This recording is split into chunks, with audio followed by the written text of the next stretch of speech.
안녕하세요. 네, 이성종 선생님입니다.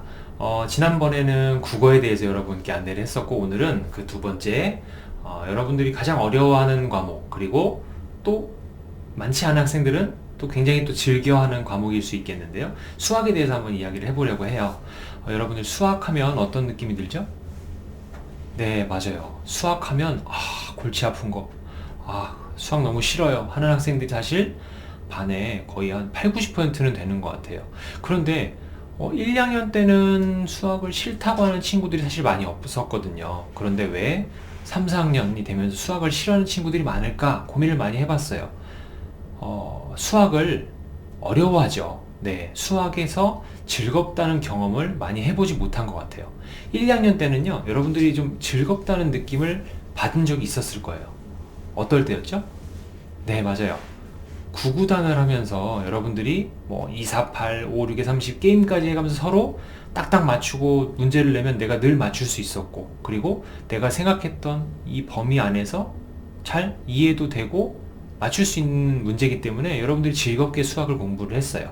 그런데 3학년, 4학년이 되면서 이제 연산 문제가 나오게 되고 도형이 나오고 하면서 여러분들이 잘 알지 못하는 용어들이 나오면서 이거 좀 만만치 않은데? 라는 느낌을 받으면서 조금씩 어렵게 느끼는 것이 아닌가라는 생각을 해봤고요.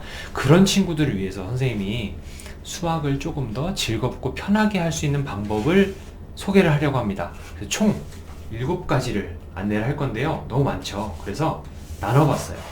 기본, 4단계, 그리고 추가로 여러분들 더 잘하고 싶은 친구들은 추가로 5번째, 6번째, 7번째 방법을 더 해보면 좋을 거라고 이야기를 해주고 싶어요.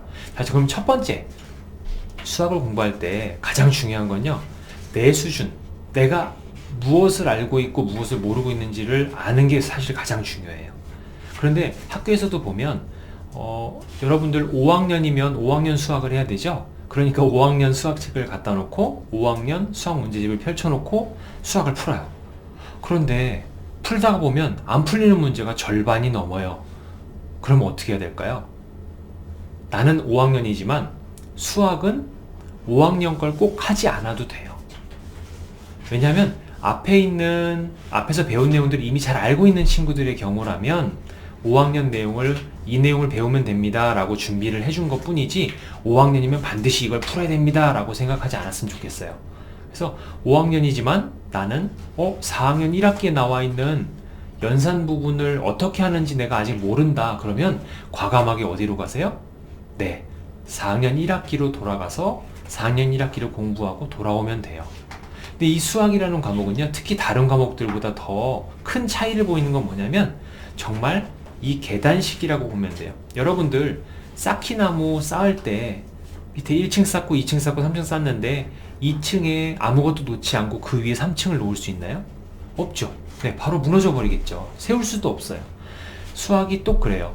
그러니까 여러분들이 3학년 4학년에서 모르는 내용들이 있다. 5학년에서 모르는 내용들이 있다. 그렇다면 6학년 공부를 하지 말고요.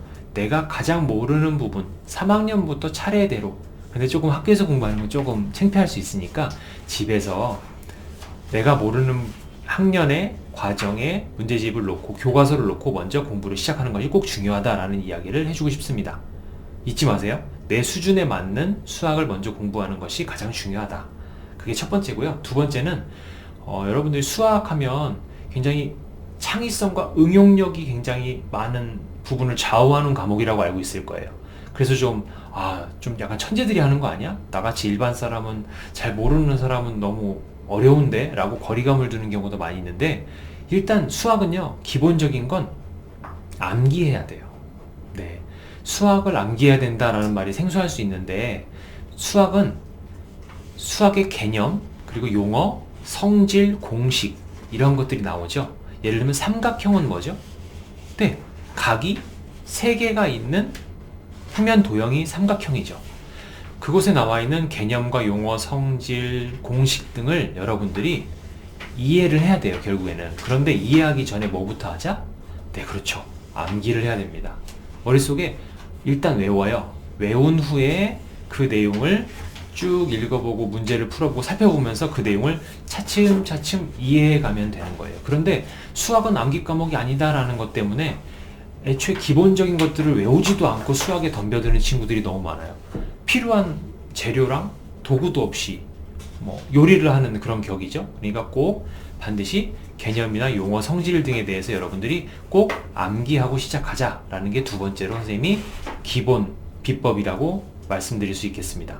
그리고 세 번째는요, 여러분들이 문제집을 풀이하고 교과서랑 문제집을 풀이하다 보면 그 문제들을 교과서에 그냥 바로 푸는 경우가 많이 있어요. 그런데 선생님이 권장하는 방법은 공책에 따로 푸는 방법이 참 좋아요. 교과서에 풀다 보면 교과서 공간이 부족하기도 하고, 그리고 다른 문제들 때문에 공간이 협소하기 때문에 되게 지저분하게 풀어지는 경우가 많거든요. 그래서 교과서에 직접 풀지 말고요, 공책을 하나 꼭 준비를 해서 교과서랑 문제집에 나와 있는 문제를 보면서 공책에다가 차례대로 문제를 적고 풀이 과정에 따라서 차례대로 풀어가는 연습을 하면요, 내가 문제를 어떻게 생각하고 어떻게 풀어갔구나 라는 것을 눈으로 한눈에 확인할 수 있고요. 그리고 나중에 다시 한번 내가 맞게 풀었는지 확인할 때도 큰 도움이 될 수 있어요. 그래서 공책에 꼭 풀이하는 방법으로 문제를 풀어봐라 라는 것을 세 번째로 이야기합니다. 자, 네 번째 방법은요, 여러분들이 문제를 풀 때 생각보다 굉장히 많은 친구들이 이 문제에 나와 있는 중요한 조건들을 놓치는 경우가 많아요. 뭐뭐 하지 않은 것은 모두 고르시오, 뭐 2개 고르시오, 이런 조건들이 나와 있잖아요. 근데 이런 것들이 사실 가야 될 길을, 방향을 제대로 정하고 문제를 푸는 것과 푸는 것이라고 이야기할 수 있는데, 조건을 파악하지 않고요, 그냥 앞에 문장을 대략 스르륵 보고 풀면 엄한 방향으로 갈 수 있겠죠. 네, 그래서 꼭 내가 문제 풀이를 할 때 중요한 키워드가 될 수 있는 그 단어들, 어휘들에 꼭 동그라미 또는 밑줄을 표시를 해두고 다시 한 번씩 보아가면서 문제를 풀면 참 좋습니다. 그리고 이제 이렇게 네 가지 기본에 대해서 선생님이 이야기를 했고요. 이번엔 좀 심화, 나는 조금 수학을 조금 잘한다 또는 더 잘하고 싶다 라는 친구들을 위해서 권해주는 세 가지 방법인데요. 첫 번째는 문제를 다양한 방법으로, 여러 가지 방법으로 한번 풀어보라는 이야기를 해주고 싶어요. 분수, 대분수, 지금 2, 3, 4학년 친구들은 잘 모를 수 있는데요, 4학년 이상은 아마 알 거예요. 대분수의 덧셈을 이야기를 한다고 하면 대분수에서 가분수로 바꿔서 할 것인지, 그렇게 한번 풀 수도 있겠고요. 두 번째는, 그렇죠, 자연수와 분수를 나눠서 푸는 방법으로도 가능해요. 그러니까 길이, 수학은요, 한 가지가 아니라 1번 길, 2번 길, 3번 길, 여러 가지 방법으로 문제를 풀이할 수 있는 방법들이 다양하게 있어요. 그게 수학의 재미고 즐거움일 수 있거든요. 그래서 다양한 방법으로, 내가 1번 방법으로 잘 풀어요. 되게 잘 푸는데 1번 방법을 풀어봤으면 2번, 3번 방법도 내가 알고 있다면 한번 풀어보는 걸 꼭 권하고 싶습니다. 그래서 여러 가지 방법으로 풀다 보면 이 수학을 이쪽에서 보고 또 옆에서 보고 위에서 보고, 네, 여러 방면에서 보다 보면 수학을 보다 더 깊이 있고 좀 잘 이해할 수 있는 방법이 될 수 있어요. 그게 심화 과정 첫 번째. 그리고 두 번째를 이야기하면 여러분들이 직접 문제를 만들어 보는 것도 참 좋은 방법이에요. 학교에서 시험 문제 여러분들이 풀어보죠. 그러면 그건 누가 만든 거죠? 네, 선생님들이 문제를 출제한 거죠. 그럼 여러분들은 문제를, 선생님 너무 문제 보면 말도 길고 이거 어떻게 문제를 내볼 수 있어요? 궁금할 텐데요. 교과서에 나와 있는 그 문제들 중에 나와 있는 이름, 그리고 숫자, 단위 같은 것들을 변경해 보는 것으로 여러분들이 시도를 해볼 수 있어요. 그래서 문제를 내가 직접 내보면 이 단원에서 이 수학 내용 중에 제일 중요한 내용이 뭔가라는 것을 내가 깨우칠 수 있어요. 그래서 훨씬 더 도움이 될 수 있는 중요한 방법, 문제 만들기입니다.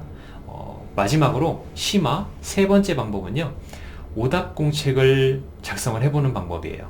그래서 여러분들이 교과서와 문제집들을 막 풀다 보면 틀린 문제들이 나오죠. 그러면 맞은 문제들은 굳이 정리할 필요가 없고요, 많이 헷갈렸어요 또는 자주 틀려요 라는 것들을 공책을 따로 준비를 해서 문제부터 풀이 과정과 답까지 이렇게 적어 놓고, 언제 그냥 수학을 내가 새로운 것들을 공부하지 않고 좀 여유 시간이 있을 때 또는 시험을 보기 직전에 그런 때 내가 자주 틀리는 부분을 찾아서 오답 공책을 보면 보통 틀리는 부분은 꼭 틀리게 되어 있거든요. 그게 내가 약한 부분이기 때문에 내가 약한 부분을 빨리 보충하는 것이 점점 더 재미있게 잘해나가는 방법이에요. 그래서 오답 공책을 잘 작성을 해서 놔두면 여러분에게 큰 자산이 될 수 있고 같은 실수를 되풀이하지 않을 수 있는 좋은 방법입니다.